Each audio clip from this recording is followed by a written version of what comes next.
Te damos la bienvenida a la unidad sobre sistemas de trauma. En esta unidad abordaremos los elementos clave para desarrollar un sistema de trauma eficiente, orientado a brindar una atención prehospitalaria y hospitalaria adecuada y oportuna.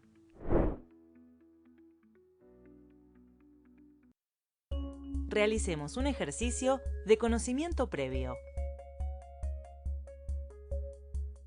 Responde según tus conocimientos previos. ¿Sabes qué es un sistema de trauma?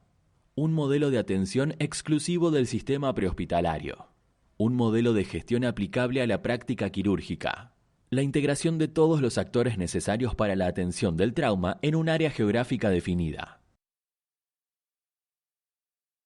Incorrecto. Encontrarás la respuesta correcta a lo largo de esta unidad.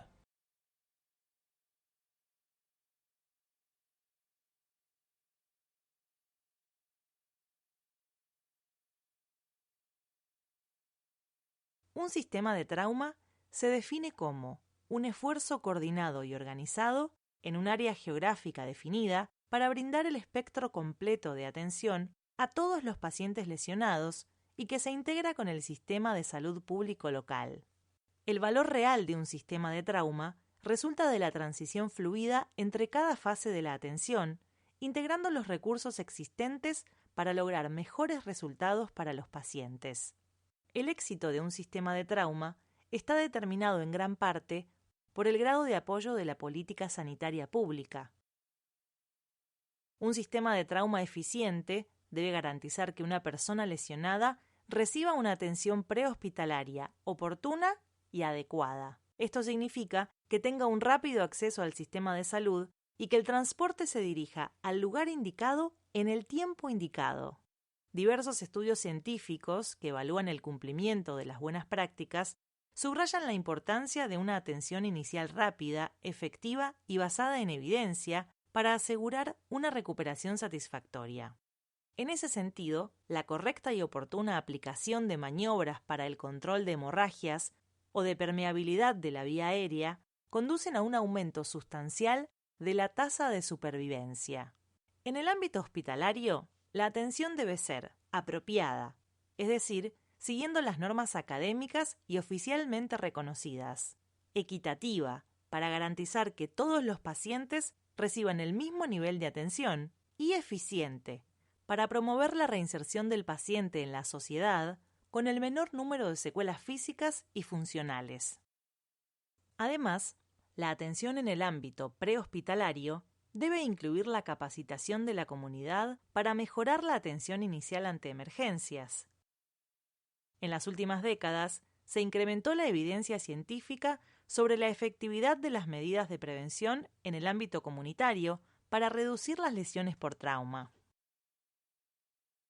La implementación de estrategias de prevención adecuadas requiere de información local, válida y confiable, que permita diseñar y evaluar las intervenciones más apropiadas y monitorear sus resultados.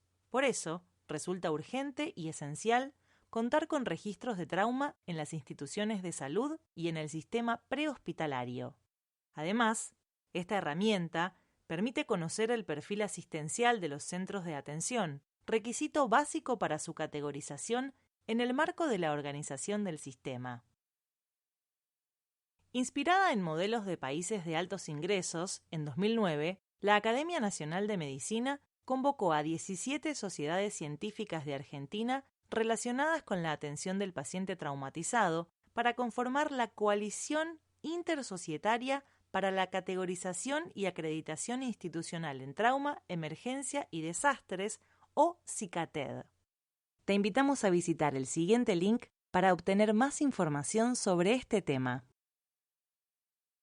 En su primer consenso, elaboró el documento Categorización de Centros para la Atención del Paciente Traumatizado en la República Argentina, bases para la implementación de un programa institucional, estableciendo 3 niveles para categorizar instituciones sanitarias de acuerdo a su complejidad.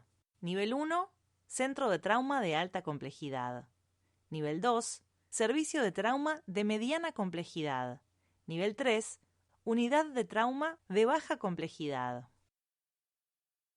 La CICATED propone que cada autoridad sanitaria jurisdiccional determine el número y la complejidad de los establecimientos sanitarios necesarios para implementar un sistema local de trauma. Asimismo, establece que los profesionales de cada centro asistencial cuenten con certificados pertinentes otorgados por las sociedades científicas correspondientes que garanticen un nivel de capacitación profesional adecuado para cada nivel de complejidad. Para la gestión de la enfermedad trauma se necesitan dos elementos que están estrechamente vinculados: la creación de un sistema de registro de datos que incorpore en forma coordinada y centralizada la información de los pacientes en sus diferentes estadios de atención y seguimiento. La organización de un sistema de trauma mediante la coordinación de estructuras existentes en sus distintos niveles de respuesta, prehospitalaria y hospitalaria, y en sus diversas dependencias, municipales, provinciales y nacionales. Al respecto, la mortalidad por trauma grave se reduce en un 20% y la mortalidad prevenible en hasta un 50% cuando los pacientes son atendidos en centros de trauma organizados en sistemas locales o regionales. La filosofía organizacional de los sistemas de trauma varió con el tiempo. Los sistemas iniciales se enfocaban en el establecimiento de grandes centros de trauma sin tener en cuenta las necesidades de la población en un área geográfica definida. Estos sistemas se conocen como exclusivos, y si bien ayudaron a ganar experiencia y mejorar los resultados al concentrar los casos de trauma grave en centros especializados, generaron otras necesidades.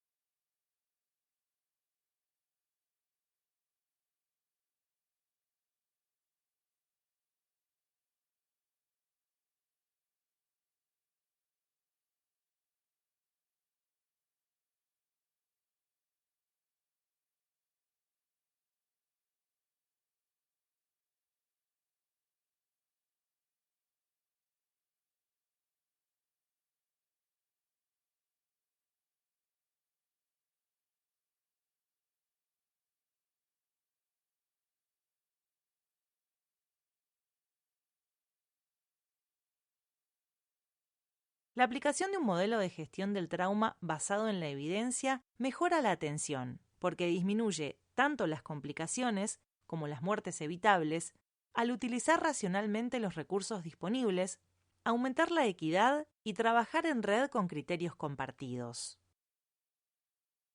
Si el programa de gestión incluye también la promoción de la salud a través de la participación comunitaria y la prevención primaria y secundaria, aumenta la calidad de vida de las comunidades y mejora los vínculos entre sus integrantes.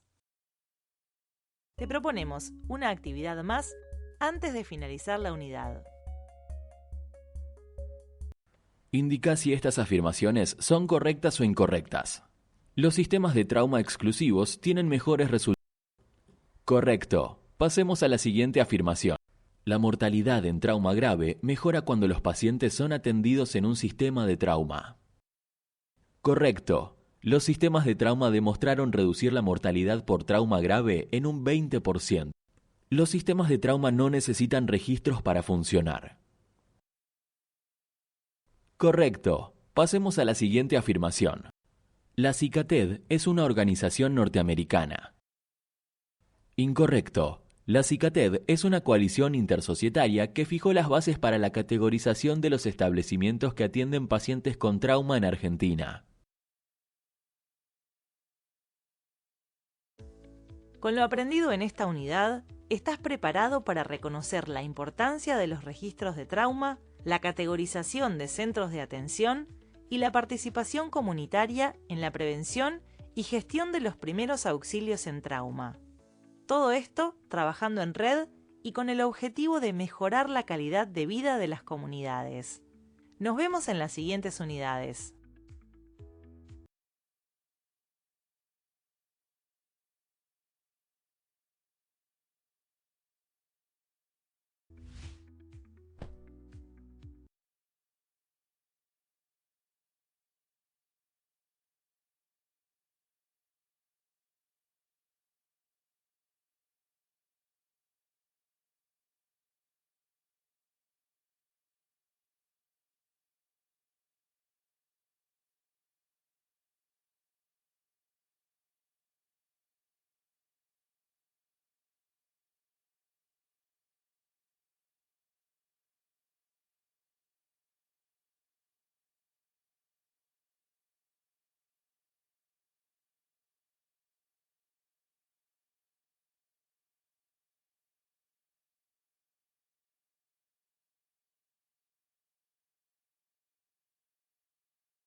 Te damos la bienvenida a la unidad sobre atención prehospitalaria del trauma.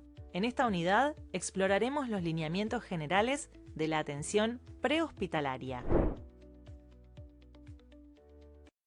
La Organización Mundial de la Salud establece principios para el desarrollo de un sistema de emergencias prehospitalarias eficiente, el cual debe ser sencillo, para facilitar su implementación y funcionamiento, sostenible, con recursos adecuados a cada contexto, práctico, centrado en intervenciones de alto impacto, y flexible, capaz de adaptarse a distintas realidades.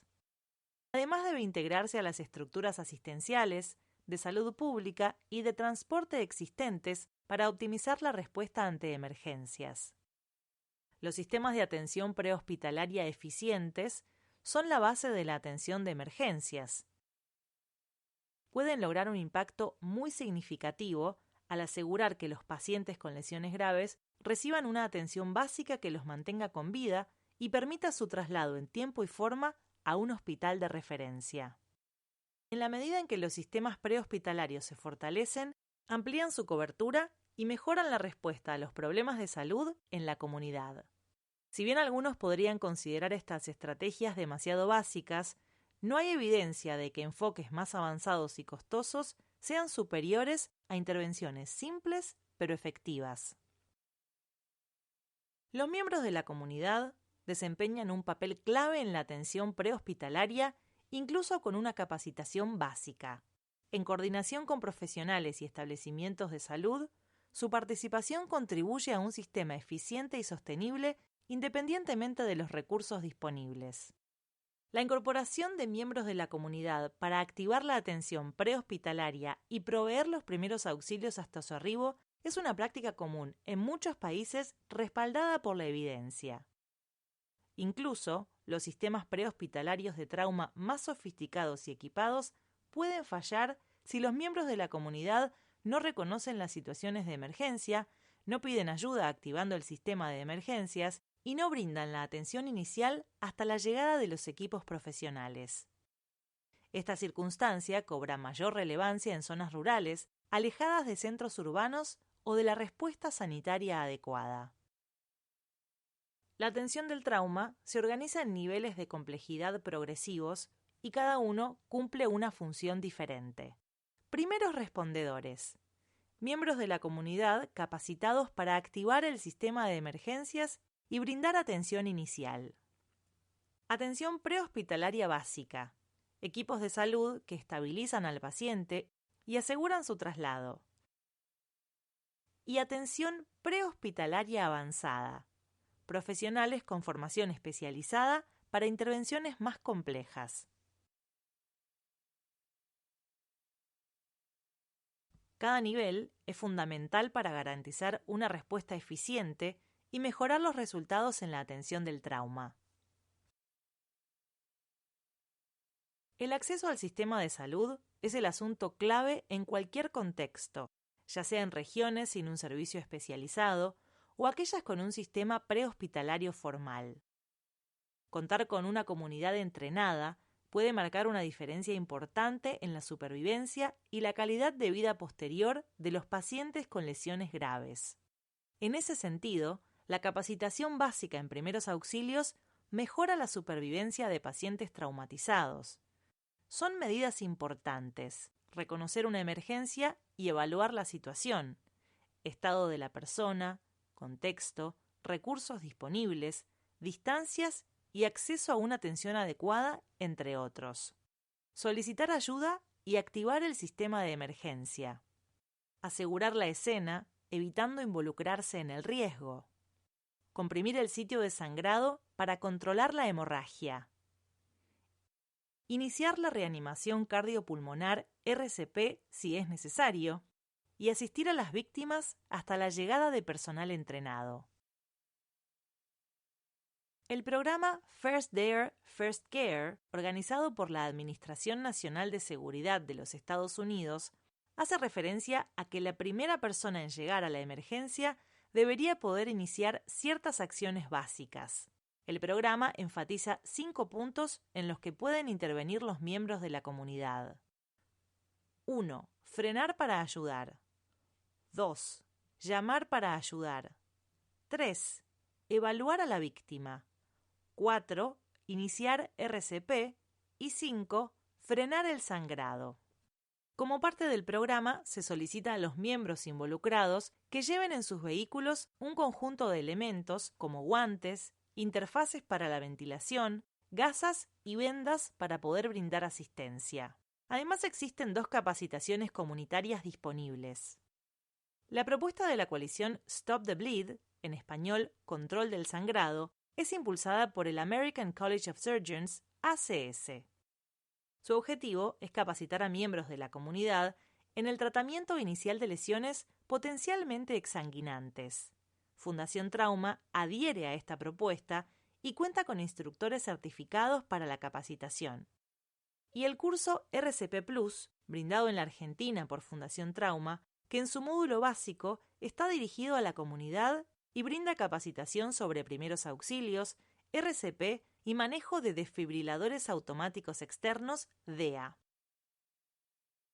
La atención prehospitalaria básica está a cargo de profesionales de la salud e implica efectuar las acciones que forman parte del soporte vital básico en el ámbito prehospitalario, tales como primeros auxilios, extricación y rescate, restricción del movimiento, administración de oxígeno y RCP básica, entre otras.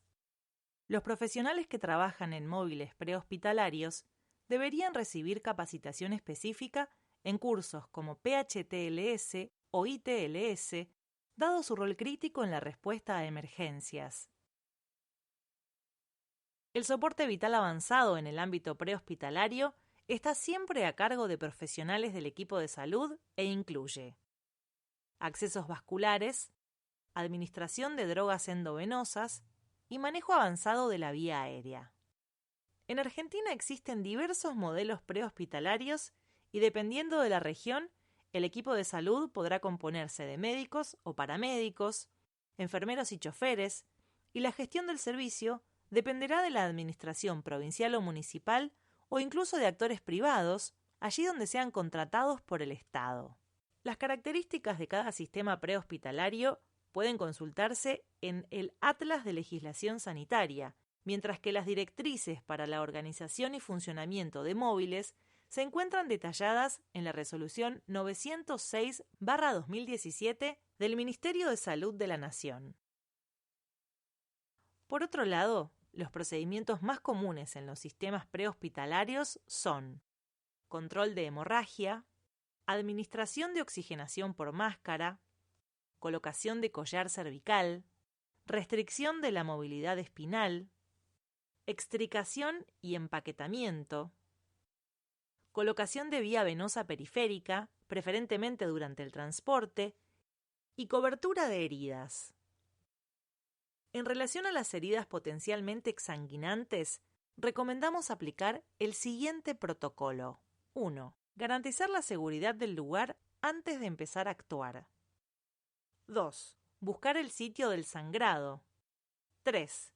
En caso de contar con un kit de primeros auxilios, colocarse los guantes y aplicar presión directa con gasas sobre la herida. 4.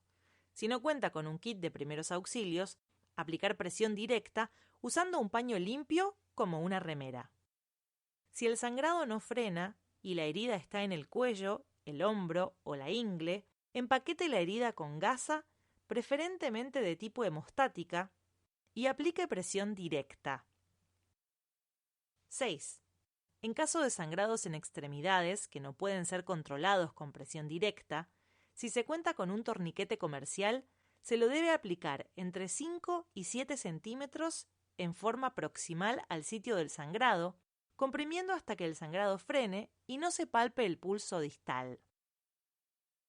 En el caso de sospecha o evidencia de inestabilidad hemodinámica, como trastorno del sensorio o ausencia de pulso radial, se recomienda colocar un acceso venoso periférico 14G y administrar bolos pequeños de cristaloides de 250 mililitros, evaluando la respuesta posterior con la meta de mantener una tensión arterial sistólica de 90 milímetros de mercurio hasta llegar al hospital.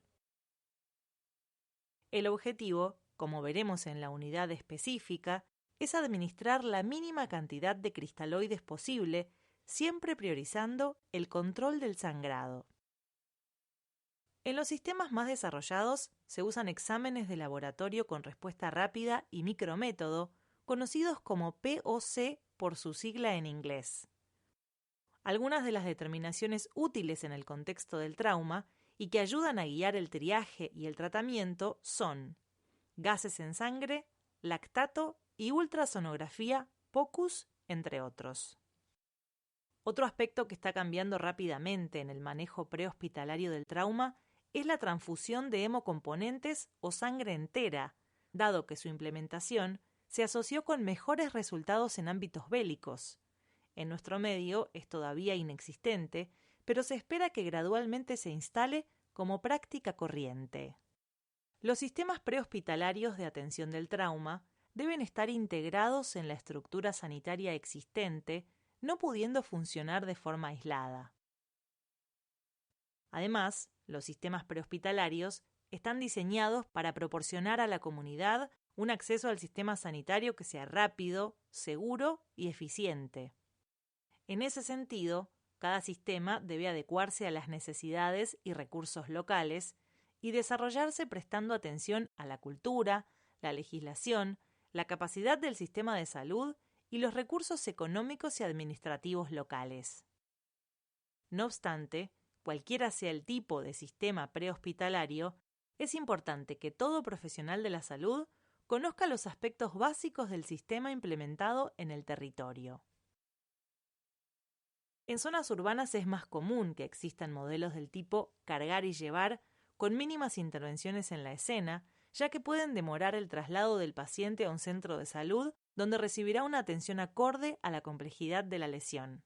Mientras tanto, en zonas remotas, el traslado de un paciente grave a un establecimiento puede durar muchas horas, por lo que es aconsejable entrenar al personal de salud local en técnicas más avanzadas como el manejo inicial de lesiones graves o la estabilización de fracturas, con el objetivo de incrementar su probabilidad de sobrevida. En los sistemas prehospitalarios, uno de los aspectos más difíciles de resolver es la necesaria interacción entre los servicios de salud, los bomberos y la policía. Esa interacción comienza por consensuar la manera de abordar las emergencias. En ese sentido, existen algunos aspectos que deben ser contemplados, como contar con un número único para la activación del sistema de emergencias, protocolizar la forma de activación de los equipos, contar con canales de comunicación robustos y claros, y definir la articulación con los hospitales. Asimismo, la seguridad del equipo de salud en el ámbito prehospitalario es fundamental para su correcto desempeño y la mejor forma de garantizarla es optimizar la interacción con policía y bomberos. El llamado telefónico para solicitar asistencia es el primer eslabón para asegurar una atención adecuada. El objetivo de la llamada es que la información llegue al personal adecuado para disparar una respuesta oportuna y dirigida. El llamado es una acción que corresponde a los testigos de un evento, por lo cual es importante que la comunidad tenga conocimiento del número de teléfono al cual comunicarse. Si bien en nuestro país existe consenso entre diferentes regiones en el número 107, se recomienda averiguar y difundir el número local en caso de que sea diferente. En el lugar del hecho, luego de la primera atención brindada a la persona, la comunicación pasa a establecerse entre el equipo del sistema prehospitalario y el establecimiento de destino, para que el equipo hospitalario pueda prepararse y estar disponible para asistir al paciente lo más rápido posible. Antes de terminar la unidad, te proponemos una actividad para reforzar lo aprendido respecto a la atención prehospitalaria. Indica cuál es la opción correcta. En los sistemas avanzados de atención del trauma, la participación comunitaria es irrelevante. Correcto. Continuemos con la siguiente. Indica cuál es la opción correcta. Frente a una herida potencialmente exsanguinante, el primer paso es la aplicación de un torniquete sin importar la región. Correcto. Indica cuál es la opción correcta. Los sistemas de emergencias prehospitalarios, no importa cuál sea su nivel de desarrollo, no pueden funcionar aislados del resto de la estructura. Correcto. La coordinación indica cuál es la opción correcta. En el ámbito prehospitalario, el procedimiento más común es la intubación. Correcto. Esta afirmación.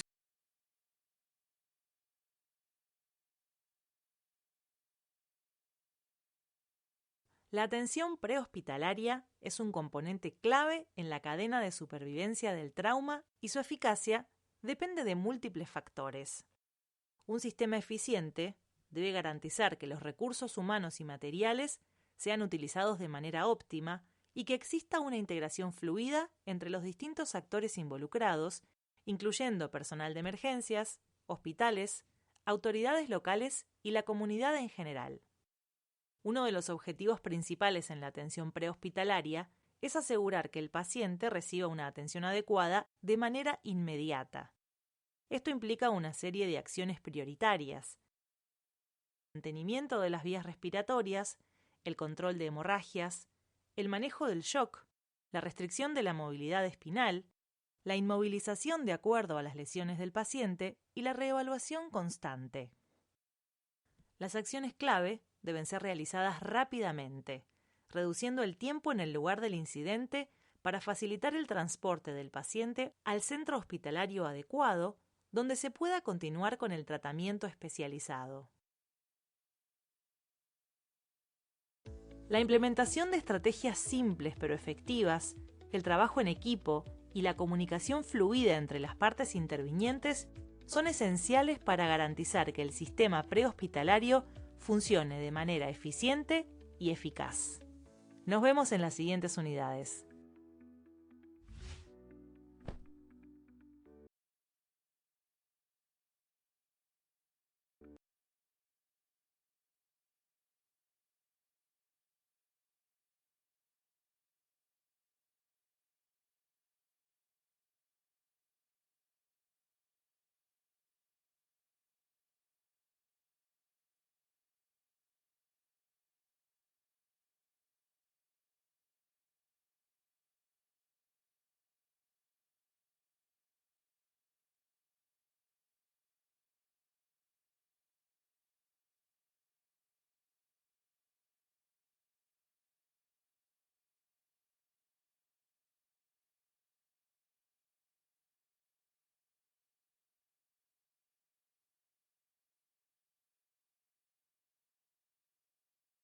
Sobre documentación en el ámbito prehospitalario. En este recorrido vamos a centrarnos en cómo se registra la información durante la atención prehospitalaria, un aspecto clave para evaluar, mejorar la calidad y garantizar la continuidad de los cuidados en la atención del trauma. En los sistemas prehospitalarios de trauma, la evaluación y revisión continua son elementos fundamentales, porque permiten identificar las diferencias entre los resultados observados y los esperados, con el objetivo de aplicar las medidas correctivas necesarias. La documentación es esencial en este proceso, ya que permite evaluar el desempeño del sistema, mejorar la calidad de atención, estandarizar los procesos de registro y codificar hallazgos y procedimientos de manera uniforme. Ya sea para archivar en el sistema de emergencias o para entregar en el hospital de destino, la documentación del proceso de atención debe contener información que responda al menos a las siguientes preguntas: ¿quién se lesionó? ¿Quién brindó la atención? ¿Cuál fue el estado inicial del paciente? ¿Qué provocó la lesión? ¿Qué atención se brindó? ¿Cuándo ocurrió? ¿Dónde ocurrió? ¿Cómo respondió el paciente al tratamiento? ¿Y cuál fue el resultado? Además, documentar en forma precisa los signos vitales y la escala de coma de Glasgow permite que los sistemas prehospitalarios puedan comparar la concordancia entre la evaluación y el traslado posterior, lo que facilita la estimación de las tasas de sobre- y subtriaje. Los encargados de la atención prehospitalaria deben consensuar con los referentes hospitalarios la manera de hacer el traspaso de los pacientes para evitar interrupciones en la atención. Si esta información se documenta y utiliza correctamente, Será de gran utilidad para la adecuación del hospital receptor y la toma de decisiones sobre el tratamiento del paciente. Repasá los conocimientos que viste hasta aquí realizando la siguiente actividad. Podrás intentarlo más de una vez si tu respuesta no es correcta. Un motociclista de 32 años es embestido por un automóvil en una avenida de alto tránsito. Al llegar, el equipo de emergencias médicas lo encuentra consciente, sin evidencia de sangrado activo, presentando una fractura expuesta en la pierna derecha. Se estabiliza y es trasladado al hospital más cercano. Pregunta: ¿cuáles de los siguientes datos no deberían faltar en la documentación del evento? Nombre y edad del paciente, ¿verdadero o falso? Correcto. Identificar al paciente. Recomendaciones sobre el traspaso del paciente, ¿verdadero o falso? Correcto. La forma de realizar el traspaso de los pacientes debe ser consensuada entre los equipos. Estado del paciente al llegar el equipo de emergencias, ¿verdadero o falso? Correcto. Documentar la condición inicial del paciente ayuda a evaluar la evolución y efectividad del tratamiento. Cédula de identificación vehicular y modelo de la moto, ¿verdadero o falso? Correcto. Aunque puede ser un detalle descriptivo, signos vitales registrados antes y después de la intervención, ¿verdadero o falso? Correcto. Registrar signos vitales en diferentes procedimientos realizados en la escena, ¿verdadero o falso? Correcto. Dejar constancia de los procedimientos. Opinión del paciente sobre los procedimientos realizados, ¿verdadero o falso? Correcto. Aunque la retroalimentación del paciente puede ser útil para mejorar la calidad. Excelente ejercicio. Una documentación clara y estandarizada en el ámbito prehospitalario es clave para garantizar la continuidad del cuidado, mejorar la calidad del sistema y evaluar su desempeño. Más allá de cumplir con un registro administrativo, documentar correctamente permite tomar mejores decisiones, definir criterios de derivación y optimizar la respuesta ante emergencias con los recursos disponibles. Nos vemos en las siguientes unidades.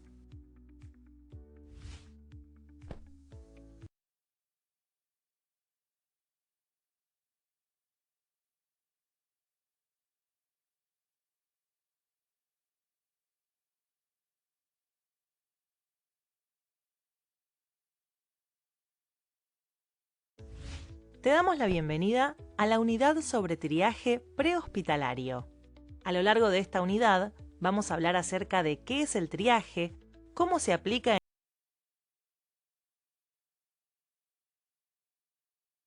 en el entorno prehospitalario y por qué resulta fundamental en la atención del trauma.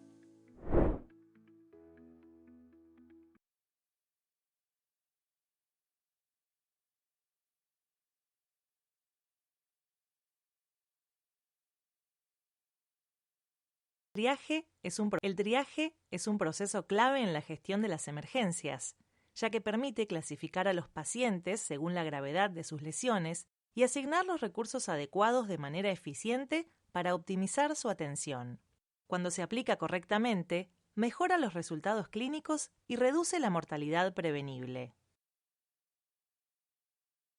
Si un gran número de pacientes con lesiones leves concurre al hospital regional en vez de dirigirse al centro local, se corre el riesgo de sobrecargar el primero. En forma opuesta, si los pacientes con lesiones graves son atendidos en un establecimiento de baja complejidad en lugar de ser estabilizados y trasladados rápidamente al establecimiento de referencia, los resultados serán peores. Para asegurar la coincidencia entre necesidades y recursos, es necesario desarrollar protocolos formales que involucren a los efectores de salud, tanto del sistema prehospitalario como de los establecimientos de salud. Esto no solamente optimiza el uso de los recursos, sino que también mejora la calidad de la atención, reduciendo los tiempos de espera, disminuyendo la mortalidad por causas evitables y garantizando que cada paciente reciba la atención que necesita. La ausencia de protocolos puede derivar en 2 situaciones. Hace clic en cada una para conocer más.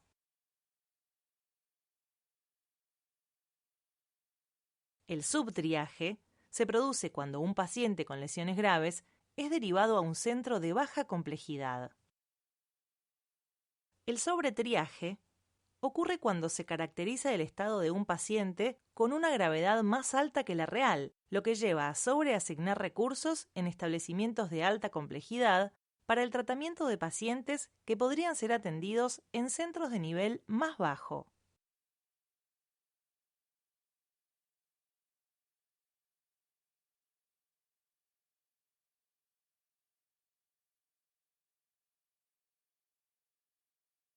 El subtriaje se produce cuando un paciente con lesiones graves es derivado a un centro de baja complejidad. En ambos casos, se contribuye a un incremento de la mortalidad prevenible y se compromete la eficiencia del sistema de emergencias. Múltiples factores influyen en la toma de decisiones en el triaje, tales como la distancia al establecimiento, las opciones de transporte, los recursos disponibles en cada nivel y las consideraciones reglamentarias. Dado que no existen definiciones universales sobre el tema, toda estrategia tiene que ser diseñada teniendo en cuenta las posibilidades y limitaciones locales. A continuación, recorreremos el algoritmo de triaje en la escena basado en el modelo propuesto en 2011 por el Centers of Disease Control and Prevention de Estados Unidos, más conocido por sus siglas CDC. Es importante hacer una aclaración. Este protocolo asume que existe un sistema de trauma y que por lo tanto existen centros de trauma. En nuestro medio, eso estaría representado por los establecimientos de salud que cuentan con departamentos de emergencias con capacidad para atender pacientes con trauma grave. El primer paso es evaluar el impacto fisiológico del trauma a través de los signos vitales y la escala de Glasgow, incluidos en el score de trauma. Si al menos uno de los signos está alterado, el paciente debe ser derivado al centro de mayor complejidad disponible. Si no hay alteraciones, se procede a la evaluación anatómica. Se considera la gravedad de las lesiones para decidir si se requiere derivación al centro de alta complejidad. Si la evaluación anatómica no justifica un traslado, se realiza la evaluación del mecanismo de la lesión. Si se trata de un mecanismo de alta energía, se debe derivar el paciente a un hospital con capacidad de atención avanzada de emergencias. Si no se cumple este criterio, se realiza la evaluación de las características del paciente y la organización del sistema para determinar la necesidad de derivación a un centro específico o si puede ser atendido en un centro de menor complejidad con capacidad para emergencias. A modo de conclusión, en la atención del trauma debemos tener en cuenta que la preservación de la vida tiene prioridad sobre la preservación de un miembro y la conservación de la función tiene prioridad sobre el defecto anatómico. Las principales amenazas para la vida son la obstrucción de la vía aérea, la hemorragia y el shock, y que en caso de incidentes con víctimas múltiples, el triaje debe identificar a los pacientes que requieran traslado prioritario a los hospitales. Te invitamos a visitar el siguiente link para obtener más información sobre este tema. Repasá los conocimientos que viste hasta aquí realizando la siguiente actividad. Podrás intentarlo más de una vez si tu respuesta no es correcta.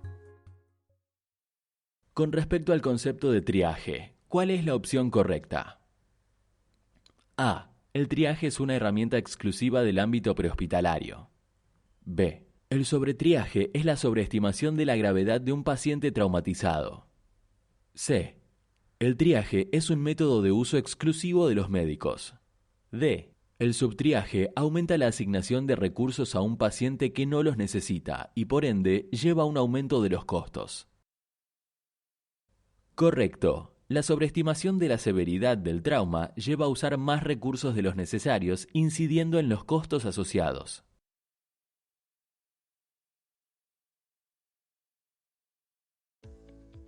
Hemos recorrido los aspectos fundamentales del triaje y su impacto en la eficiencia del sistema de emergencias, la asignación de recursos y la calidad de atención de los pacientes traumatizados. El desafío principal es poner en práctica estos conocimientos, adaptándolos a las condiciones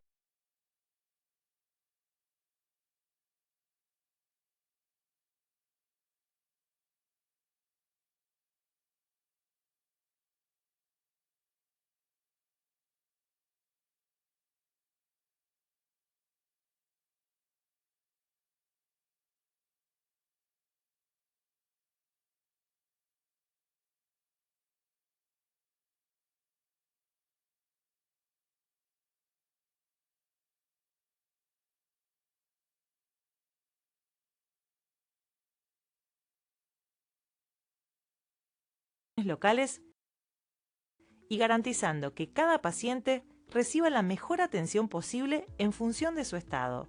Nos vemos en las siguientes unidades.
Te damos la bienvenida a la unidad sobre la comunicación entre el sistema prehospitalario y el hospital receptor en la atención del trauma.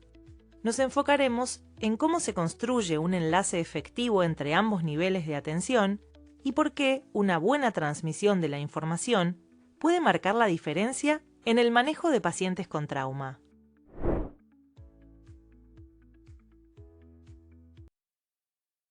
La planificación previa al arribo de los pacientes traumatizados es esencial para brindar el tratamiento adecuado.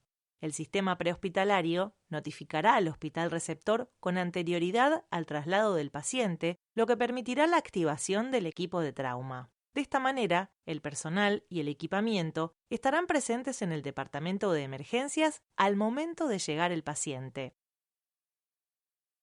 Durante la comunicación, se recomienda que el equipo del sistema de emergencias prehospitalario brinda información sobre el tiempo transcurrido desde el evento, detalles del mecanismo lesional y las circunstancias del trauma.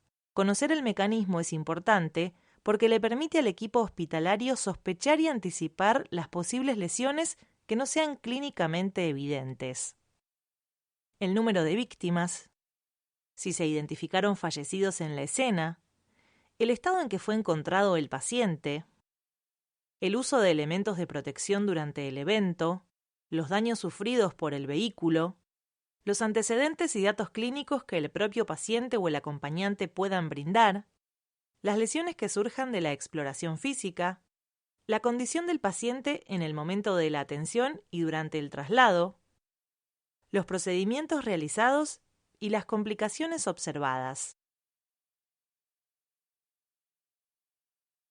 El traspaso de la información del personal prehospitalario al equipo hospitalario debe ser un proceso fluido dirigido por el líder del equipo de trauma, encargado de asegurar que la información importante esté disponible para todo el equipo.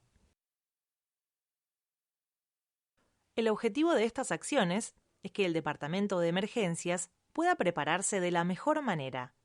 Esa preparación está definida por la presencia de un equipo multidisciplinario entrenado, la comprobación del funcionamiento del material a utilizar, como laringoscopios, tubos endotraqueales y otros elementos de emergencia, la disponibilidad inmediata de cristaloides tibios, la disponibilidad rápida de hemocomponentes, los sistemas de monitoreo necesarios, la presencia de un protocolo para ampliar la convocatoria a otros especialistas y asegurar la respuesta del laboratorio, el servicio de medicina transfusional y de diagnóstico por imágenes, y la disponibilidad de elementos de bioseguridad para la protección del personal de salud como máscaras faciales, protección ocular, batas impermeables y guantes.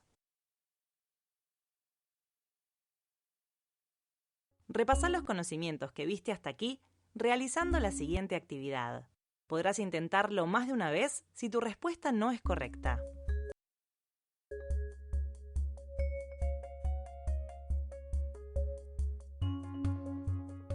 Señalá si las siguientes afirmaciones son verdaderas o falsas. La comunicación entre los sistemas prehospitalario y hospitalario es fundamental para mejorar los resultados. ¿Verdadero? Correcto. En el trauma, como en otras emergencias médicas, el conocimiento del mecanismo lesional es irrelevante para el equipo hospitalario. ¿Verdadero? Correcto. Conocer el mecanismo. El traspaso de información entre el equipo prehospitalario y hospitalario debe ser estructurado y coordinado por el líder del equipo hospitalario del trauma. ¿Verdad? Correcto. La estructuración del proceso de traspaso de información.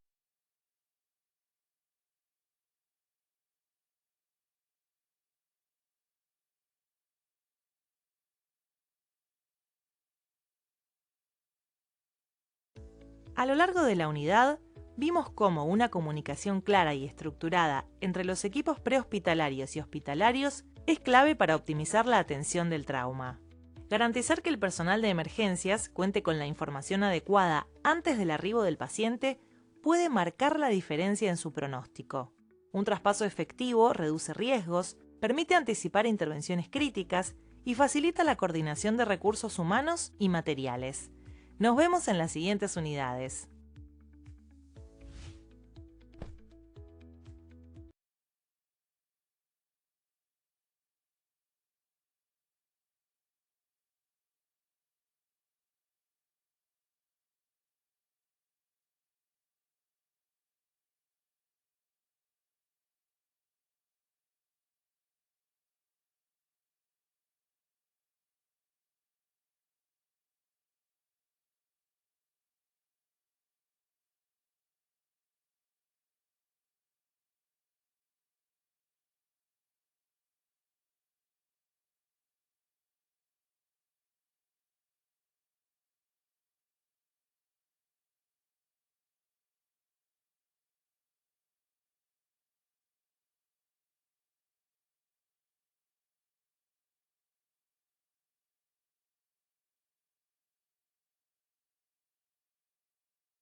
Te damos la bienvenida a la unidad en la que abordaremos cómo se conforma y organiza el equipo de trauma y el rol fundamental que cumple la comunicación en situaciones críticas. En particular, veremos cómo se estructura el trabajo en equipo ante una emergencia, qué profesionales lo integran y cómo se coordina la respuesta, desde el primer contacto con el sistema prehospitalario hasta la llegada al hospital. La comunicación eficaz entre el equipo prehospitalario y el hospital receptor es clave para una respuesta rápida y organizada.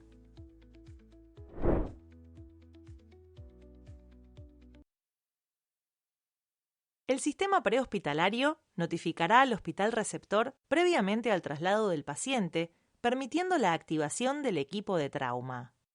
De esa manera, el personal, el equipamiento y los recursos necesarios estarán presentes en el departamento de urgencias o de emergencias al momento de la llegada del paciente. La preparación del hospital comienza con un aviso del sistema prehospitalario a través de un mensaje breve y dirigido. Esta comunicación debería brindarse de manera estructurada e incluir la edad del paciente, su situación clínica, la severidad del caso, las características del trauma, el detalle de requerimientos inmediatos y el tiempo estimado hasta el arribo. Por ejemplo, tenemos un adulto joven de unos 25 años de edad, masculino, que recibió un disparo en el hemitórax superior derecho. Desconozco el arma, no tiene orificio de salida. La tensión arterial sistólica es 80, la frecuencia cardíaca es 120 por minuto, la respiratoria es 30 y el Glasgow es 14. Le hicimos una cura plana, le pusimos una vía periférica y está con oxígeno por máscara. Estimo que llegamos en 10 minutos. Sugiero que el equipo esté preparado para manejo de vía aérea, reanimación con hemoderivados y presencia del cirujano al ingreso. Al momento de llegar, el traspaso debería ser estructurado con más detalles. Los veremos en otra unidad.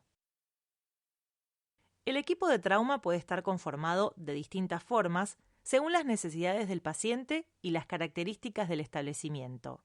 Frente a un caso de trauma grave, idealmente el equipo debería estar compuesto por al menos 5 profesionales: un líder de equipo, 2 enfermeros, 2 médicos.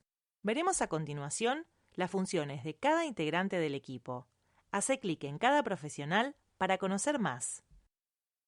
El líder de equipo es quien coordina las revisiones primaria y secundaria, asigna las prioridades, observa el desarrollo de la reanimación y determina las acciones inmediatas.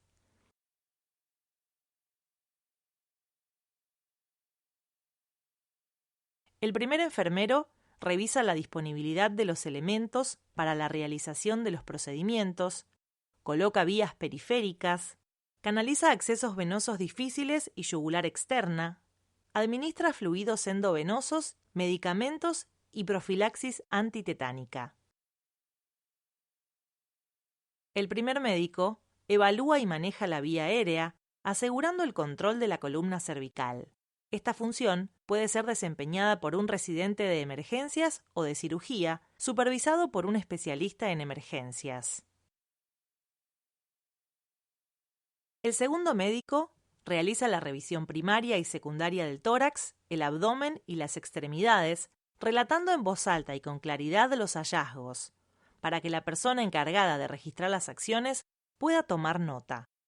Realiza los procedimientos que se asocian a la revisión primaria, como ecografía FAST o drenaje pleural. El segundo enfermero registra información del paciente y la respuesta a la reanimación. Registra información de los medicamentos y fluidos administrados, coloca vías periféricas y obtiene muestras de sangre. De existir un sexto integrante, registra en la historia clínica, emite las solicitudes de laboratorio e imágenes, coordina la realización de exámenes complementarios, completa el registro de trauma. Las tareas del sexto integrante pueden ser cubiertas por un médico o un enfermero.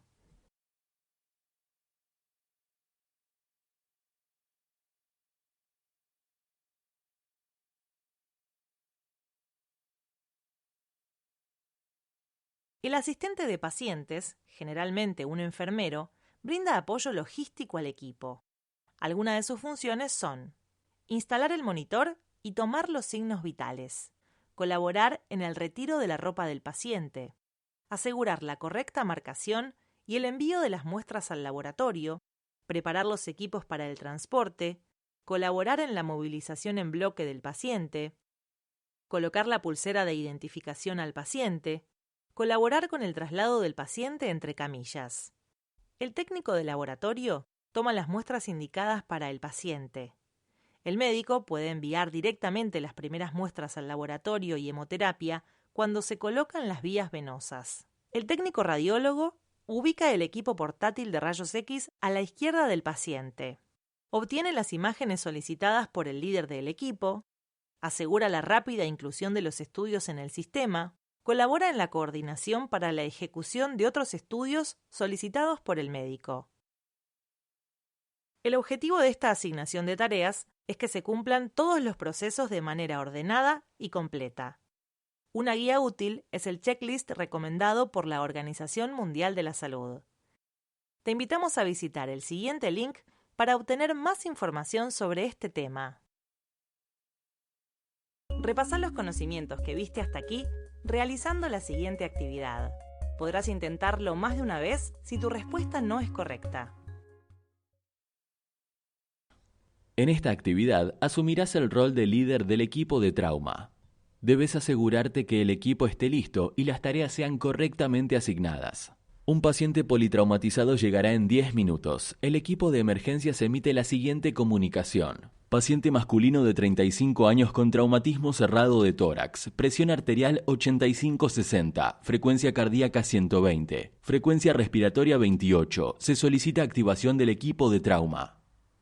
Arrastra las flechas para unir a cada miembro del equipo con sus funciones específicas. Al finalizar, recibirás una devolución inmediata sobre tu desempeño.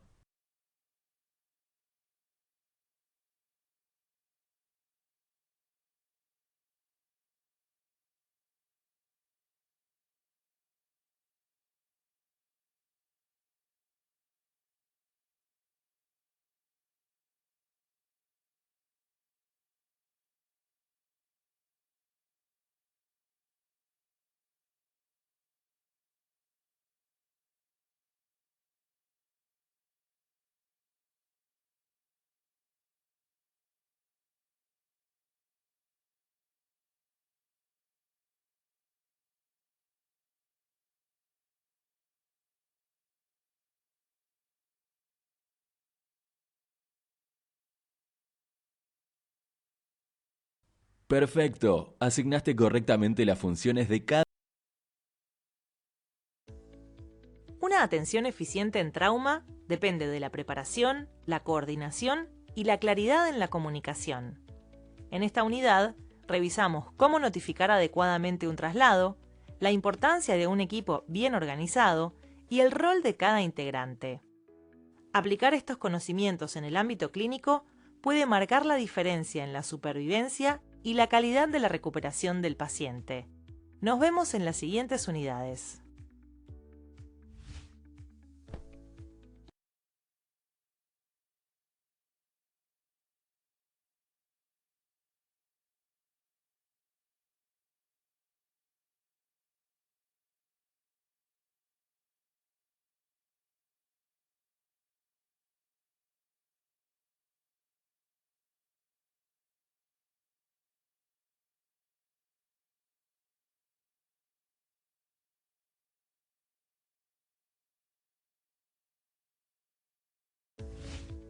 Te damos la bienvenida a la unidad sobre preparación hospitalaria para la recepción de pacientes con trauma. La atención del paciente traumatizado no solo depende de la rapidez de respuesta, sino también de la preparación del hospital para recibirlo. Para ello, es fundamental contar con un servicio de emergencias organizado, con políticas institucionales claras y un equipamiento adecuado. En esta unidad hablaremos de la importancia de la disponibilidad de recursos, el control del equipamiento y la planificación hospitalaria. Además, repasaremos los listados básicos de insumos y personal recomendados por organismos especializados en trauma y emergencias. La atención del paciente traumatizado requiere de la intervención coordinada de diversas disciplinas y el uso del equipamiento especializado. Por esto, el Departamento de Emergencias necesita una política institucional clara para sostener y asegurar la disponibilidad y el acceso inmediato a los recursos necesarios. La responsabilidad de la revisión periódica es parte de las actividades de los miembros del equipo, médicos y enfermeros. Se recomienda controlar las drogas y dispositivos con un checklist de referencia al inicio de cada guardia. Además de los elementos que se controlen dentro del servicio de emergencias, los jefes de guardia de cada día deberían confirmar la presencia de los profesionales de servicios clave como cirugía, traumatología, neurocirugía, laboratorio, medicina transfusional y diagnóstico por imágenes. A su vez, se recomienda que cada uno de estos servicios repita el procedimiento de control de insumos al iniciar la guardia. Para estructurar la preparación hospitalaria en trauma, la Coalición Intersocietaria para la Certificación Profesional y la Categorización y Acreditación Institucional en Trauma, Emergencia y Desastre, conocida por sus siglas CICATED, ha definido estándares específicos. El documento oficial de CICATED presenta los requerimientos en 8 dimensiones clave: recursos asistenciales, docencia, investigación, prevención, gestión y calidad, organización institucional, rehabilitación, planes de desastre. Cada una de estas dimensiones tiene secciones con tablas que incluyen los requerimientos específicos que se cruzan en las columnas con los 4 niveles de centro de trauma: 1, 2, 3 y hospital no categorizable. Adicionalmente, en la izquierda de cada tabla se indica si los requerimientos son específicos para centros pediátricos o generales. Para los objetivos de esta unidad, se recomienda la revisión de las tablas 1 a 14, que proveen los requerimientos asistenciales. Repasá los conocimientos que viste hasta aquí realizando la siguiente actividad. Podrás intentarlo más de una vez si tu respuesta no es correcta. Respecto a la preparación del hospital para la atención del trauma, ¿cuáles de las siguientes afirmaciones es correcta?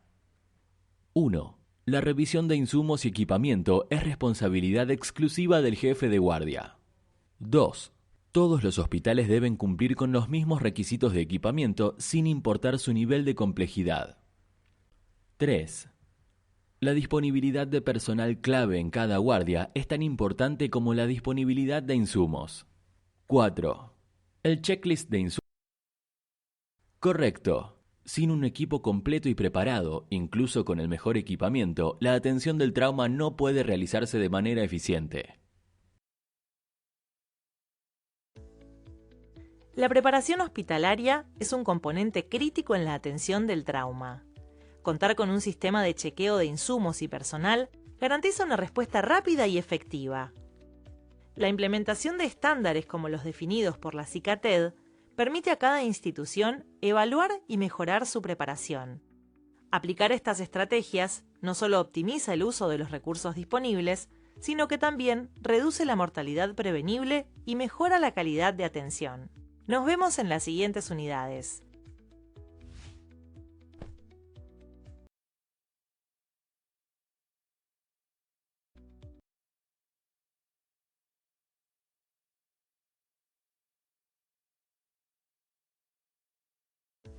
Te damos la bienvenida a la unidad sobre comunicación en el Departamento de Emergencias.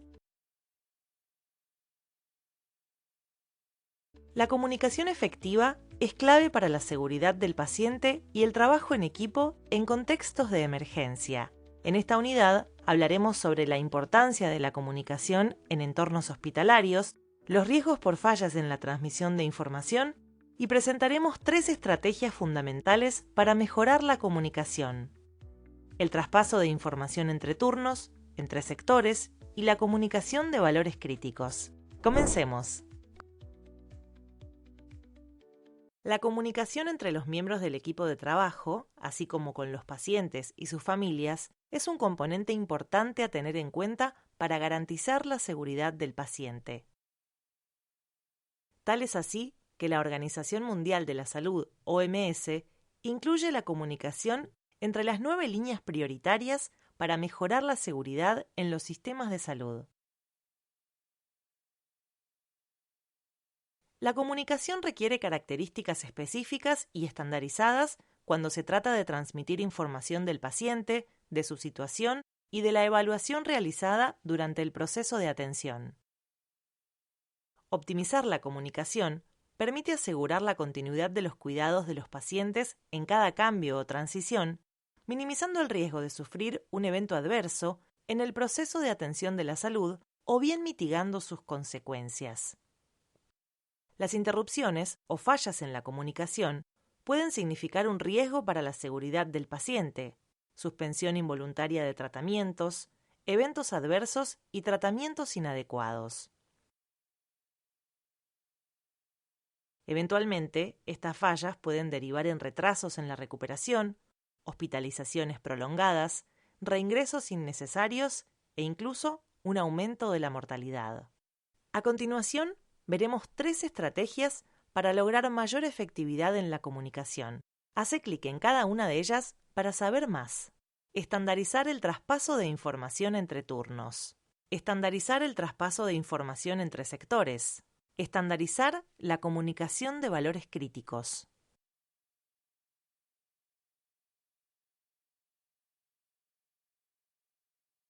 Para estructurar la comunicación en los cambios de turno dentro de un mismo sector, una herramienta útil es IPASS.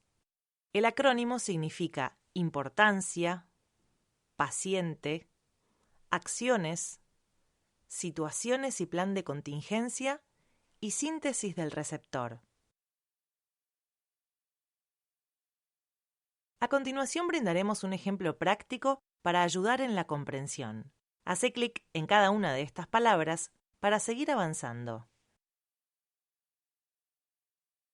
La letra I significa importancia.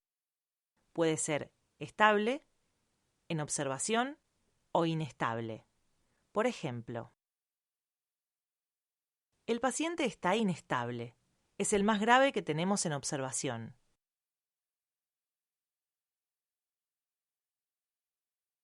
La letra P significa paciente. Incluye el resumen, los eventos que condujeron a la admisión, la evolución hospitalaria, la evaluación actual y cuál será el plan de cuidados.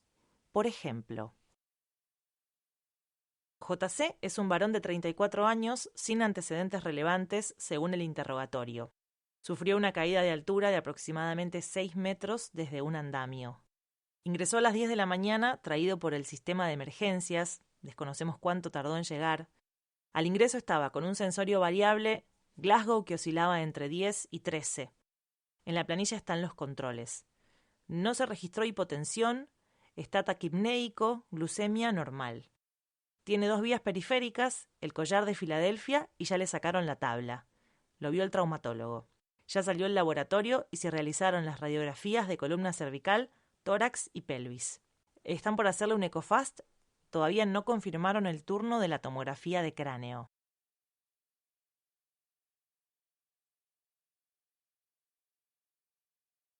La letra A significa acciones y se refiere a la lista de tareas pendientes y el cronograma y asignación de responsabilidades. Por ejemplo, hay que continuar con el monitoreo de Glasgow de cerca y ver qué pasa con la tomografía. Si en media hora no avisan, llama de nuevo. Hay que reclamar que venga el cirujano.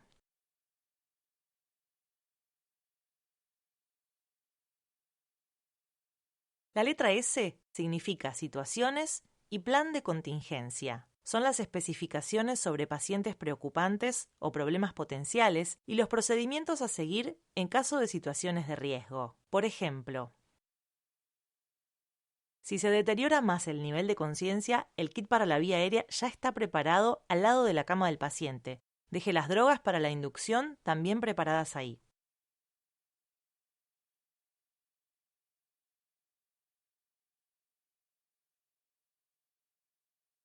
La letra S significa síntesis del receptor. El receptor hace un breve resumen del traspaso, hace preguntas, reitera los elementos clave y la lista de tareas. Por ejemplo, JC es un varón joven sin antecedentes que ingresó hace 1 hora por traumatismo por caída de altura. Está hemodinámicamente estable pero taquipnéico y con nivel de conciencia variable. Está pendiente la tomografía de cerebro y en base a eso o al deterioro del Glasgow habrá que definir la conducta neuroquirúrgica. Tengo que reclamar los resultados del laboratorio y de rayos y volver a llamar al cirujano.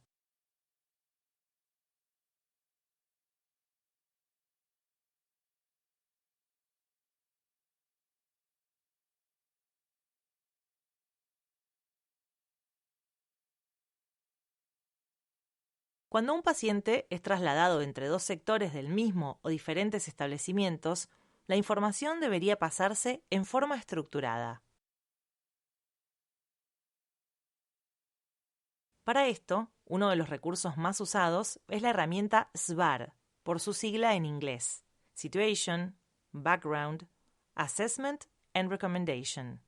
En castellano se denomina SAER, sigla que corresponde a situación, antecedentes, evaluación y recomendaciones. A continuación brindaremos un ejemplo. El grado de detalle de la información incluida depende de cada contexto de uso. Hace clic en cada una de estas palabras para seguir avanzando. La letra S significa Situation. Aquí se debe identificar y brindar el nombre del servicio desde donde llama, identificar al paciente por su nombre y el motivo de su informe, y describir su preocupación. Por ejemplo, buen día, doctora Fernández. Soy María López, médica de guardia en la sala de internación 4. Recientemente nos pasaron al paciente TR y tengo algunas dudas.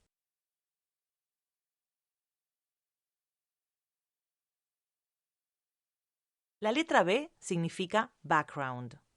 Aquí se debe indicar la fecha y motivo de ingreso o consulta del paciente, explicar los antecedentes médicos relevantes, informar los procedimientos previos, medicación actual, alergias, resultados de laboratorio pertinentes y otros resultados diagnósticos relevantes.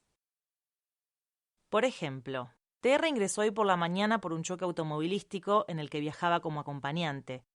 Veo que el laboratorio y las radiografías son normales, pero no veo que se haya hecho un FAST ni una ecografía abdominal.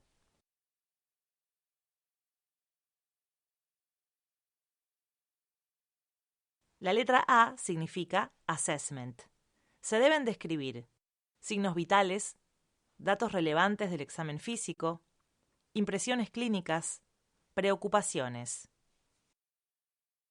Por ejemplo, TR está taquicárdico, no manifiesta dolor y me pregunto si no estará sangrando, y no veo ninguna evolución de cirugía general ni evaluación ecográfica.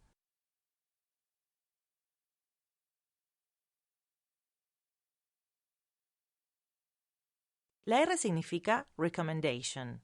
Aquí debe explicarse lo que necesita, ser específico sobre la solicitud y el plazo, hacer sugerencias y aclarar las expectativas. Por ejemplo, creo que deberíamos hacerlo evaluar por cirugía y solicitarle una ecografía para descartar líquido libre, a menos que haya algún olvido en la documentación que recibimos en la sala.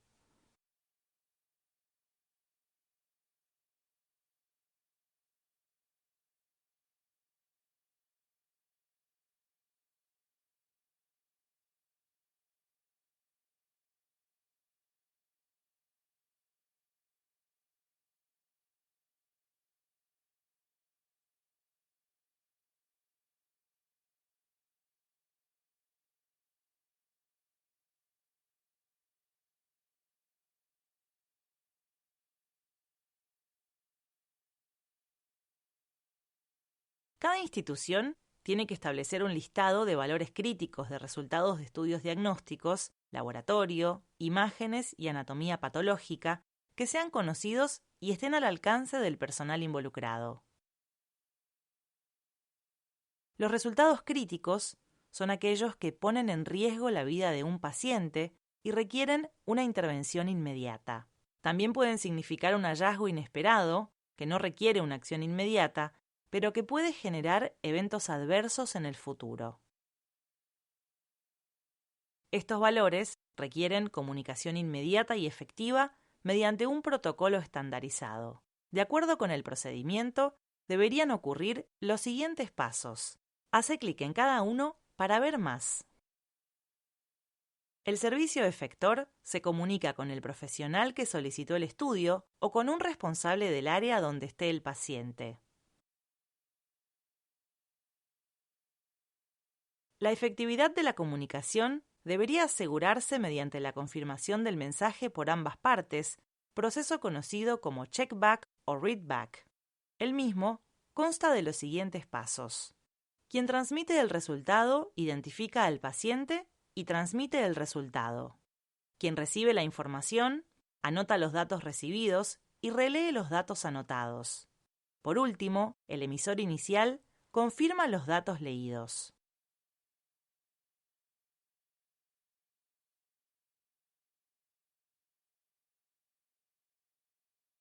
Si no es posible la escritura, lo que puede ocurrir durante una emergencia o mientras se realizan procedimientos asépticos, se recomienda que el emisor diga el resultado crítico en voz clara y estableciendo contacto visual con el receptor. Este último tiene que repetir lo comunicado y recibir la palabra confirmado por parte del emisor. Ahora veremos los pasos para la comunicación estandarizada de valores críticos. ¿Presenta valores críticos?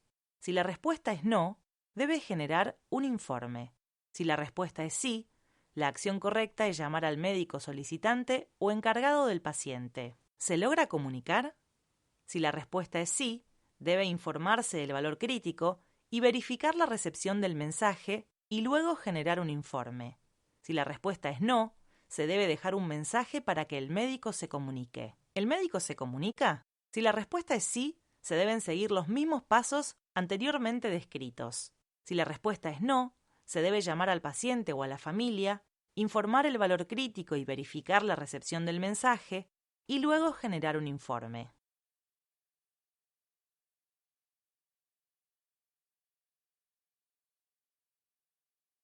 Ahora veremos cómo implementar estas estrategias en un establecimiento. Antes de empezar, debería definirse un equipo de implementación para llevar a cabo las tareas de implementación, monitoreo y evaluación de la estrategia.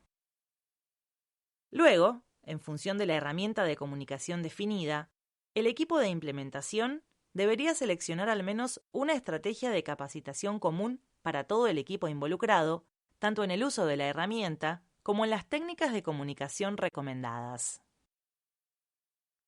El segundo paso es definir la agenda y la modalidad de la capacitación, sincrónica o asincrónica, y virtual o presencial. También se recomienda definir por adelantado el material que se utilizará. Es fundamental que toda estrategia de mejora sea comunicada a todo el personal por parte del equipo de implementación para que no existan baches en el acceso a la información. Te proponemos el siguiente ejercicio. ¿Cuál de las siguientes opciones es correcta respecto a comunicación en entornos hospitalarios? Las estrategias de comunicación solo son necesarias para médicos. Correcto. Todos los profesionales de la salud deben utilizarla. El método iPass se usa en la comunicación de valores críticos. Correcto. iPass se emplea para el traspaso de información en cambios de turno. El checkback es una técnica de validación de la comunicación en valores críticos. Correcto. Se utiliza para asegurar la correcta transmisión de información. El método SBAR se aplica solo a pacientes en estado crítico. Incorrecto. SBAR se utiliza en múltiples contextos de traspaso de información entre sectores. A continuación, veremos un caso clínico para aplicar los conceptos aprendidos. Lee detenidamente este ejemplo para contestar las preguntas. En un cambio de turno en la sala de internación, el médico saliente transmite información sobre un paciente al médico entrante. El paciente Pérez estuvo un poco inestable, pero ya está mejor. Tiene algunos estudios pendientes y hay que seguir controlándolo. No te olvides de eso. Bueno, cualquier cosa me avisás. Ok, entendido. Gracias. ¿Qué información falta en este traspaso? Antecedentes y enfermedad actual del paciente. Estudios pendientes. Tratamiento actual. Plan en caso de empeoramiento. Correcto. El mensaje transmitido carece de toda la información necesaria para una adecuada comprensión del caso.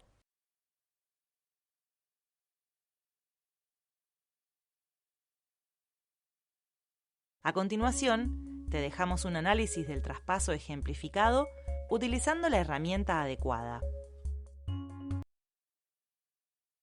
I. Importancia. Dice que estuvo inestable, pero no define la inestabilidad. P. Paciente. No hay información de antecedentes ni del motivo de internación. A. Acciones. Menciona estudios pendientes, pero no menciona cuáles son. Tampoco indica las tareas a realizar. S. Situaciones y plan de contingencia. Indica seguir controlando al paciente, pero no se brinda información sobre el plan a seguir. S. Síntesis del receptor. El receptor no repite la información recibida. ¿Qué riesgos podrían derivarse de una comunicación general e incompleta en un traspaso entre turnos? Repetir estudios ya realizados. Estandarizar el traspaso entre turnos. Modificar el tratamiento establecido. Mejorar la comunicación con el paciente. Administrar un medicamento contraindicado. Implementar un plan previamente descartado. Tu respuesta es correcta pero incompleta. Revisa las opciones seleccionadas.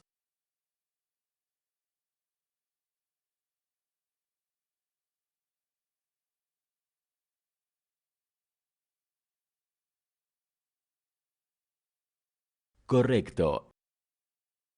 ¿Qué herramienta usarías para reestructurar el traspaso de información? SVAR, iPass, es indistinto, ambas sirven por igual. Correcto. iPass es una herramienta para estructurar la comunicación entre los cambios de turno dentro de un mismo sector.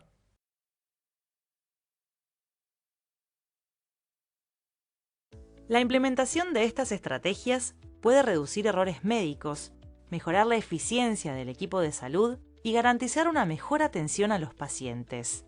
Esperamos que sean herramientas de utilidad para tu lugar de trabajo. Nos vemos en las siguientes unidades.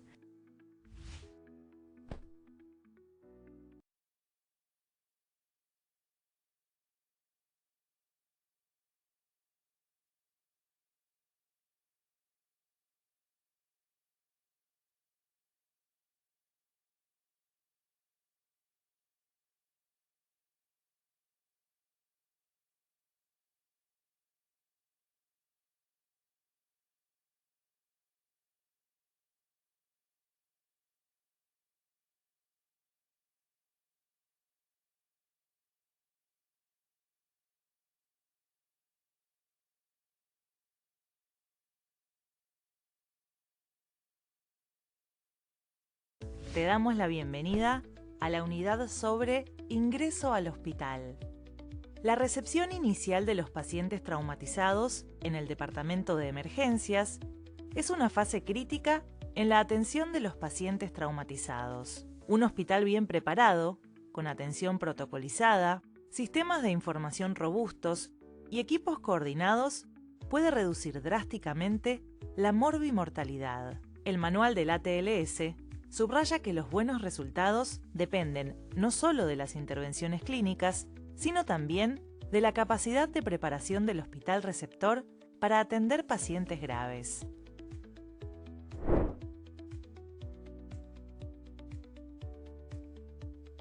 Cuando los hospitales que atienden pacientes traumatizados no están adecuadamente preparados, los pequeños retrasos o errores de comunicación pueden tener consecuencias fatales. Algunos estudios demuestran que los hospitales que invierten en preparación previa a la llegada del paciente logran menores tiempos de reanimación, menor tasa de errores y, en última instancia, mejoran la supervivencia. La preparación se aborda en múltiples niveles: infraestructura, personal, equipamiento, protocolos, sistemas de comunicación. Comencemos por la notificación prehospitalaria. La preparación efectiva comienza antes de que el paciente llegue al hospital. La comunicación prehospitalaria permite al equipo hospitalario anticipar las necesidades del paciente y activar los servicios necesarios. La notificación, iniciada en la ambulancia, será más eficiente si se usan herramientas estructuradas como MELESIT o MIST en inglés. Mecanismo, lesiones, signos, tratamiento. O bien SAER o SVAR en inglés. Situación, antecedentes, evaluación, recomendación. Cuanto más temprana y clara sea la comunicación desde el ámbito prehospitalario, mejor será la preparación del hospital. Algunos sistemas utilizan activaciones escalonadas del equipo de trauma, por ejemplo, equipo completo o reducido, lo que permite adaptar la respuesta a la gravedad del paciente. Este concepto está directamente relacionado con el de triaje que se desarrolla en la unidad sobre triaje prehospitalario. Continuemos con la activación del equipo de trauma. El equipo debe ser multidisciplinario, como se indica en la unidad sobre la preparación del equipo hospitalario, e incluir médico emergentólogo, que actúa como líder del equipo, cirujano de trauma, anestesiólogo, enfermero de emergencia, técnico radiólogo. Además, el equipo debe mantenerse en comunicación con el laboratorio y el servicio de medicina transfusional. La activación suele estar a cargo de un coordinador de trauma. Cada miembro del equipo debe tener funciones y roles claramente definidos. El ATLS recomienda realizar simulacros y entrenamientos periódicos para asegurar que el equipo conozca los flujos de trabajo y las tareas asignadas. Estos entrenamientos han demostrado reducir la confusión y mejorar la respuesta durante eventos reales.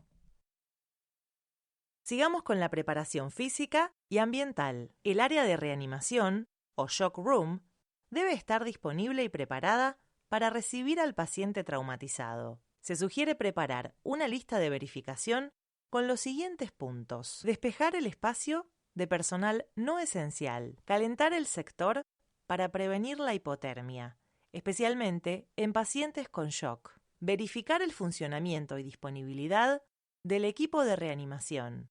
Hace clic aquí para ver todo lo que incluye: equipo de vía aérea, laringoscopios, tubos endotraqueales, aspiración, accesos intravenosos e intraóseos, monitor multiparamétrico, kits de trauma, torniquetes, fijadores pélvicos, tubos de avenamiento pleural, medicación y fluidos, ácido tranexámico, cristaloides, sangre cero, RH negativo.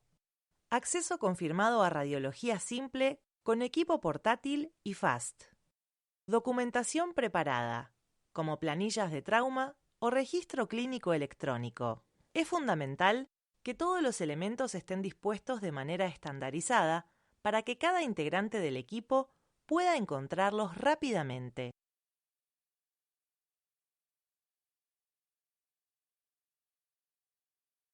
Ahora hablemos de la coordinación del Departamento de Emergencias con el laboratorio y el Servicio de Medicina Transfusional. A los hospitales que atienden pacientes lesionados, se les recomienda que cuenten con protocolización de la administración de hemocomponentes y hemoderivados, especialmente para aquellos pacientes que pueden requerir la activación de un protocolo de transfusión masiva, tema abordado en las unidades sobre coagulopatías y transfusiones. Para esto, el hospital debe garantizar comunicación fluida con el servicio de medicina transfusional o banco de sangre, criterios claros, consensuados y difundidos para activar el protocolo de transfusión masiva, entrenamiento del personal en la administración rápida de hemocomponentes. Idealmente, se administran en proporciones iguales de volumen, es decir, una unidad de glóbulos rojos por cada unidad de plasma por volumen equivalente de plaquetas.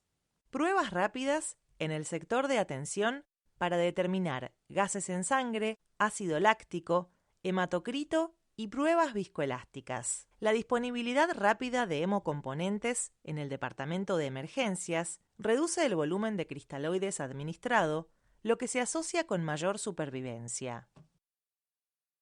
Pasemos a la disponibilidad de diagnóstico por imágenes. La evaluación rápida con radiología simple, con equipos portátiles y FAST, es clave para detectar lesiones mortales. El departamento de emergencias debe contar con equipo portátil de rayos X y ecógrafo disponibles y calibrados, un técnico radiólogo disponible las 24 horas, un operador entrenado en FAST disponible las 24 horas, coordinación fluida con el servicio de diagnóstico por imágenes para realizar tomografías computadas. La coordinación con cirugía y cuidados intensivos es fundamental para la atención de los pacientes lesionados graves, quienes pueden requerir un ingreso rápido al quirófano o a la unidad de cuidados intensivos. En ese sentido, algunas pautas estructurales recomendadas son: acceso directo al quirófano desde el shock room, disponibilidad de quirófanos y camas de cuidados intensivos asignados a trauma y emergencias. Equipos quirúrgicos y anestésicos disponibles con un tiempo de respuesta inferior a 15 minutos. Ahora haremos una mención sobre pautas para el control de infecciones y bioseguridad. El shock room debe contar con equipos de protección personal adecuados, protocolos de aislamiento en caso de riesgo de transmisión de infecciones y protocolos de descontaminación, especialmente para quemaduras o exposiciones a químicos. De acuerdo con las características del centro, es importante considerar la necesidad de contar con equipamiento especializado y personal capacitado para atender pacientes pediátricos o gestantes. Para finalizar, abordaremos la retroalimentación y mejora continua. La atención de pacientes con trauma grave requiere del uso de grandes cantidades de recursos y de la coordinación de diversos equipos.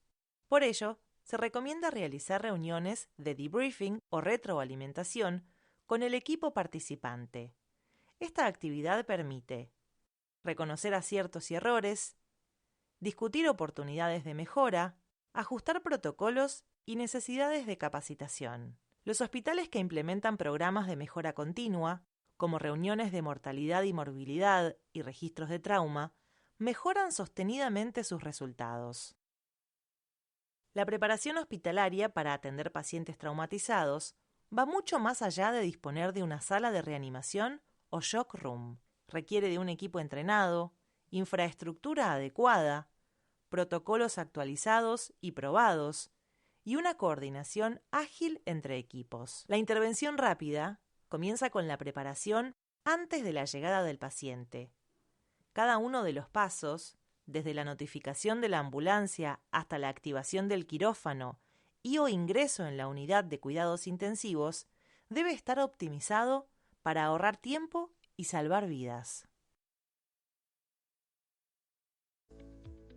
Los hospitales que invierten en simulación, entrenamiento continuo y colaboración interdisciplinaria presentan mejores resultados, en general atribuibles a menores tasas de errores y reducción en los tiempos de realización de procedimientos específicos.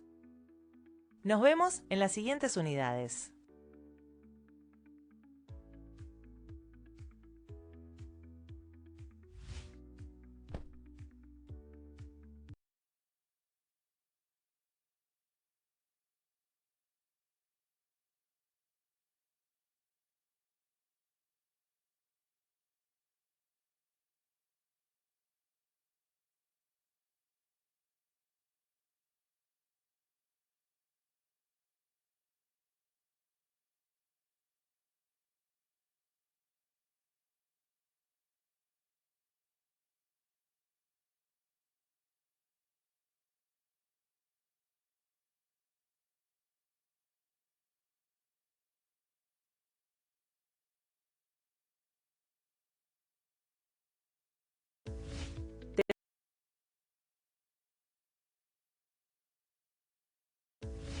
Te damos la bienvenida a la unidad sobre triaje. En esta unidad exploraremos el origen del triaje, sus principios fundamentales, su aplicación en hospitales y los beneficios que aporta a la seguridad del paciente.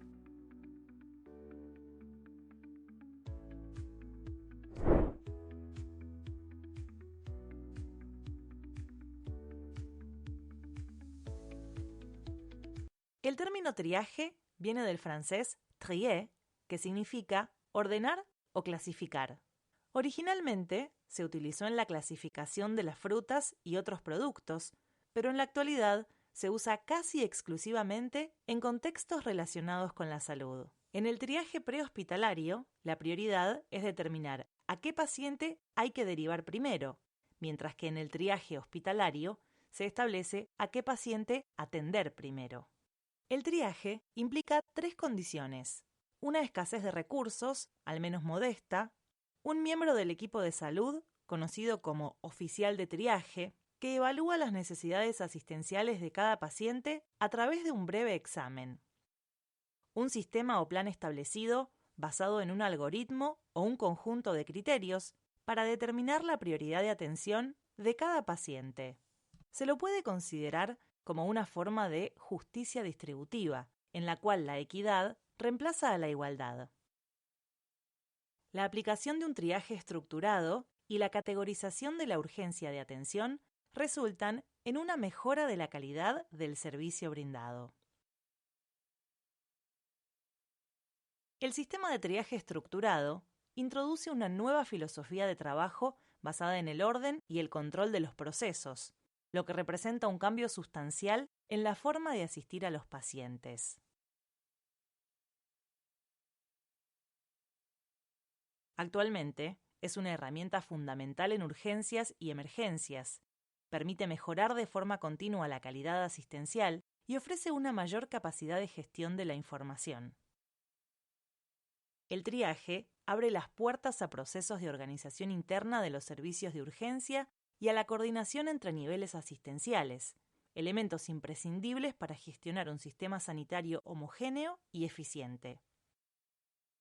Por ello, es ampliamente utilizado en auditoría y en la mejora de la calidad de los departamentos de urgencias. Asimismo, el análisis de los tiempos de espera según el nivel de triaje proporciona una herramienta clara y comparable para definir el nivel de saturación que sufre un departamento de urgencias en un momento dado. Finalmente, el triaje es un proceso que permite una gestión del riesgo clínico para poder manejar adecuadamente y con seguridad los flujos de pacientes cuando la demanda y las necesidades clínicas superan a los recursos. En la actualidad, los sistemas de triaje estructurado se basan en escalas de 5 niveles. Las características deseadas de los sistemas son fiabilidad, validez, utilidad, relevancia, aplicabilidad. El sistema de triaje propone adaptaciones en la estructura física, profesional y tecnológica de los servicios de emergencias para poder aplicarlo según un modelo de calidad evaluable y continuamente mejorable. El factor fundamental en la implementación de un sistema de triaje estructurado es que los profesionales se formen y los pacientes y sus familiares sean informados. Algunos aspectos claves son: liderazgo claro, tanto institucional como en cada servicio. Justicia, para asegurar que cada paciente reciba lo que necesita. Que el paciente y su entorno son el centro de la asistencia. La clasificación en niveles de requerimientos permite que cada paciente reciba el tratamiento adecuado a su situación clínica. Los 5 niveles se ordenan de mayor a menor de acuerdo con los requerimientos del sistema y se definen de la siguiente manera. Hace clic en cada nivel para saber más. Resucitación. Situaciones que requieren resucitación con riesgo vital inmediato. Emergencia. Situaciones de emergencia o muy urgentes, de riesgo vital previsible, cuya resolución depende radicalmente del tiempo. Urgencia. Situaciones de urgencia de potencial riesgo vital. Menos urgente. Situaciones de menor urgencia, potencialmente complejas, pero sin riesgo vital potencial. No urgente. Situaciones no urgentes que permiten una demora en la atención o pueden ser programadas sin riesgo para el paciente. A cada nivel le corresponde un plazo desde el ingreso del paciente, dentro del cual debería ser atendido. Los objetivos del triaje son: identificar rápidamente a pacientes con una situación clínica que pone en peligro su vida para priorizar su asistencia y garantizar su seguridad. Determinar el área más adecuada para tratar a un paciente que ingresa al departamento de emergencias.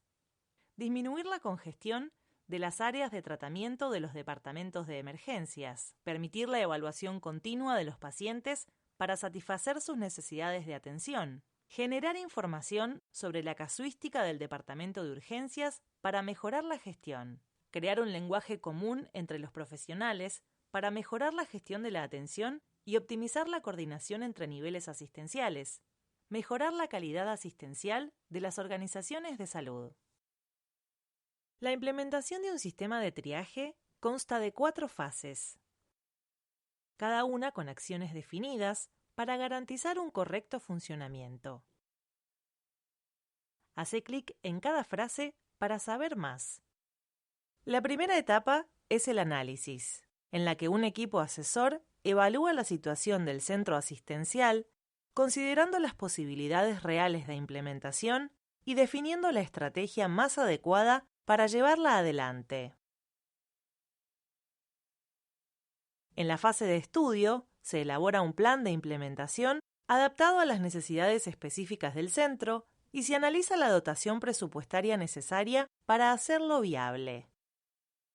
La tercera fase corresponde a la aprobación, momento en el que se presenta el plan a la dirección competente para obtener su visto bueno.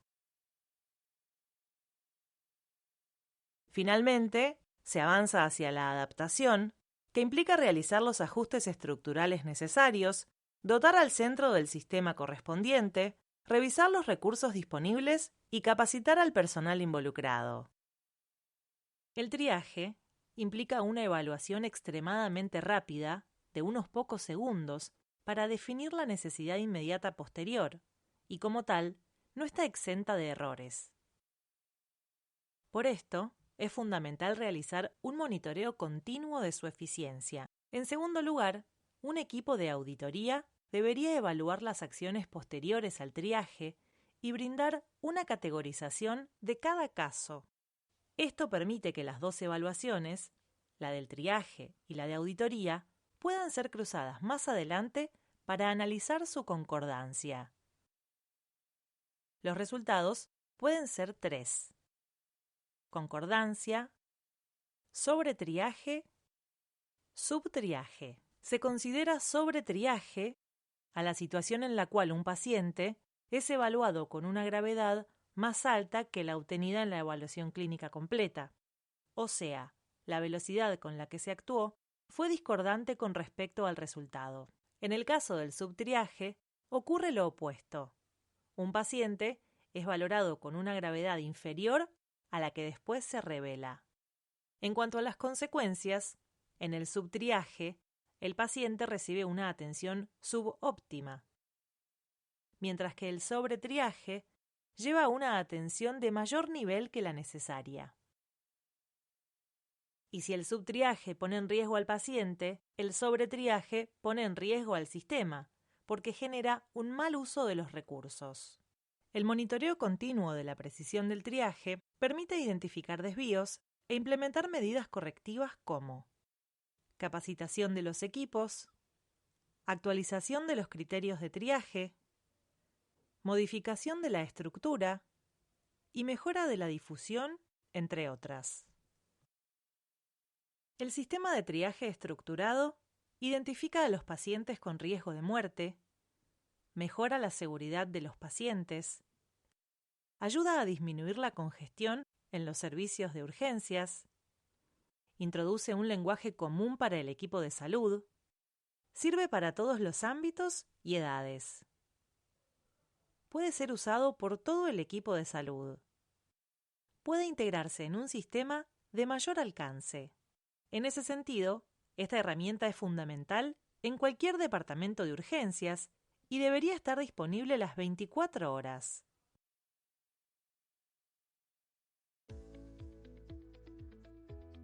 En síntesis, el triaje permite organizar, priorizar y mejorar la atención en situaciones de emergencia, asegurando una respuesta más eficiente y equitativa en el sistema de salud. Nos vemos en las siguientes unidades.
Te damos la bienvenida a la unidad introductoria sobre atención inicial del trauma